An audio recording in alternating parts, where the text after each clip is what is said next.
Well, today, a few months later, I'm at Walmart and I get to my car and under my windshield wiper is a note.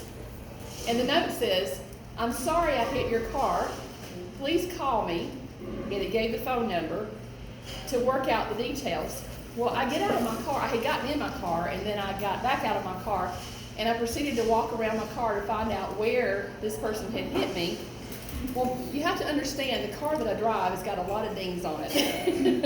I mean, there's a dent on the back, and there's a dent where a deer had hit it a long time ago that we fixed the front part, but it still kind of pushed in part of the fender, and it was that way when we bought the car. We bought it from an auction. And then there's scratches on it, and then it needs a paint job. And so I'm walking around my car trying to find out where did they hit me. Maybe they hit me on one of the same dents that, I already was hit. They didn't know I had a big dent there. And so my flesh was thinking, I could get that big fixed, just pick one, I guess. But then my spirit immediately went to that moment a few months earlier where my granddaughters opened the car door and had put a dent in this lady's car, and how she gave me grace, in that moment.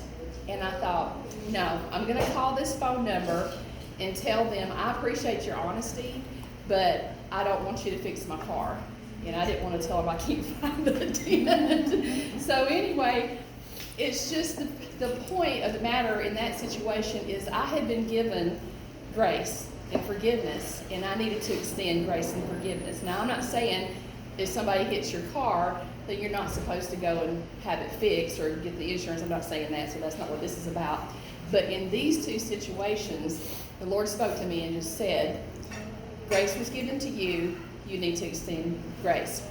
Well, it made me think immediately of this story in Matthew. So I'm going to read you this story in Matthew and see how it is so similar to what happened today.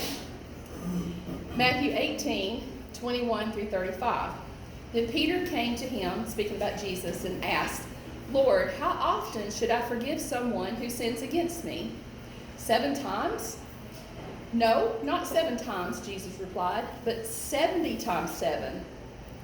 Therefore, the kingdom of heaven can be compared to a king who decided to bring his accounts up to date with his servants who borrowed money from him. In the process, one of his debtors was brought in who owed him millions of dollars. He couldn't pay it, so his master ordered that he be sold along with his wife, his children, and everything he owned to pay off his debt. But the man fell down before his master and begged him, 'Please, please, be patient with me, and I will pay it all.' Then his master was filled with pity for him and released him and forgave this big debt. But when the man left the king, he went to a fellow servant who owed him a few thousands of dollars. He grabbed the servant by the throat and demanded instant payment. His fellow servant fell down before him and begged for a little more time. 'Be patient with me and I will pay it,' he pleaded. But his creditor wouldn't wait. He had the man arrested and put in prison until the debt could be paid in full. When some of the other servants saw this, they were very, very upset. So they went to the king, who had already forgiven his debt, and told him everything that had happened. Then the king called in this man who he had given forgiveness to and said, 'You evil servant, I forgave you that tremendous debt because you pleaded with me. Shouldn't you have mercy on your fellow servant just as I had mercy on you?' Then the angry king sent the man to prison to be tortured until he paid his entire debt. That's what my heavenly Father will do to you if you refuse to forgive your brothers and sisters from your heart." So what happened is the king took pity on the servant and canceled the debt and let him go. The king's forgiveness was enormous, and its enormous debt illustrates God's forgiveness of the believer for his sin. The unforgiven servant's refusal to release the debt illustrates one who has not appreciated the forgiveness. The punishment for the unforgiving servant shows God's efforts to help the believer appreciate our forgiveness. I was touched by the grace of the lady in the parking lot of our church.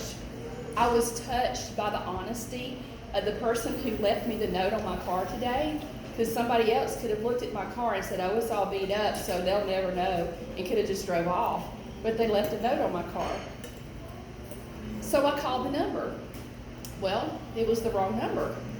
A young man answered the phone, and I said, hey, I got your note. I was the one in the white Ford Explorer that you hit. He says, no ma'am, I didn't hit your car. And I said, okay. And I looked back at the number and started reading the phone number back to him. And the last 4 digits was 5776, I thought. But when I looked at it again, the 5 was stretched across to where it would have been a 7, but actually it was 5176. See, the top part of the 5 connected that 1 and made it look like a 7. So I said, I'm sorry to have bothered you. So I hung up the phone and called the 5176 number. And immediately, my son picked up the phone. And I said, did you hit my car? He says, no. We were in the parking lot and saw your car, and we wanted to prank you.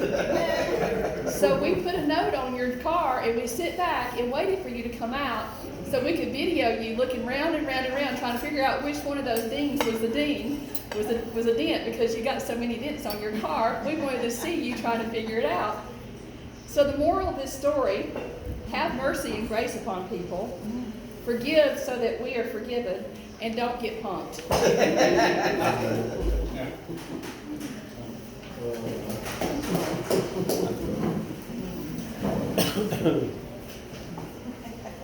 What's funny, you didn't recognize that number to be your son. I didn't, because it's in my phone, like on auto dial.